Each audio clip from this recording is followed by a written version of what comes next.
Welcome to Halo 3 O.D.S.T, the newest game in the Halo series. We're going in hard! But this time, Master Chief isn't here to save the day. You're a human soldier, but not just any soldier. You're an orbital drop shock trooper, an O.D.S.T. O.D.S.Ts drop behind enemy lines, from miles above the surface of a planet. In this short, we follow the journey of one soldier, Tarkov, from the moment he is inspired to become a soldier, through his coming of age on the battlefield, and as he becomes a leader. Our story begins with a military funeral. Bungie, Halo's developer, collaborated with the Academy Award-winning costume designer from Saving Private Ryan and Band of Brothers to design a Halo-style honor guard uniform, complete with special insignias and rank displays. Legacy. The studio behind movie villains like The Alien and Terminator used 3D models created by Bungie to create accurate replicas of the same weapons, armor, and enemies that appear in the game, down to the smallest detail. We had about 30 people working on this for about 2 weeks to go from digital files to full wearable costumes, which was a tremendous effort. Fortunately, we got some help from Bungie. They gave us some files, and from those digital files, we were able to rapid prototype. Included was the game's newest weapon, the silenced submachine gun. They also created the special O.D.S.T armor from the shiny new version right off their assembly line to the battle-scarred version worn by the characters in the short. With the same 3D models from the game, they created an actual brute miner, one of the game's main enemies. Its facial expressions were controlled by tiny motors linked to a remote control. The brute even has its signature spike rifle. Paratroopers today use parachutes, but 500 years from now, the parachute has been replaced by a drop pod.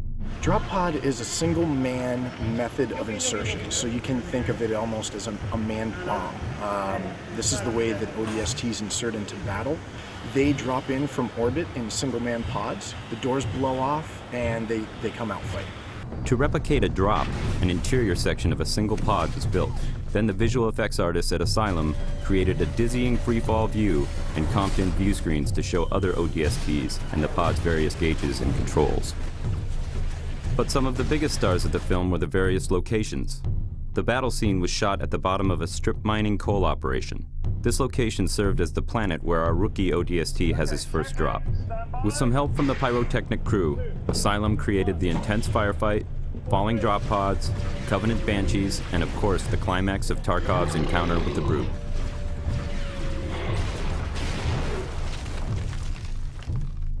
For the funeral, a military cemetery was created inside the cooling tower of an active nuclear power plant.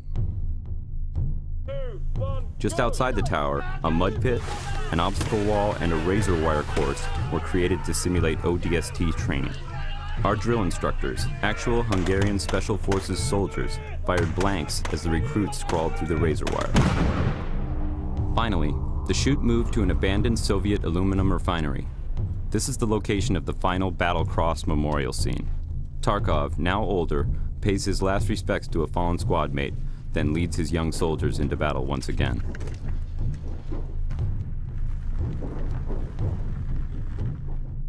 We shot one additional scene on this location, which you won't see in the short. In fact, you will only see it here, right now.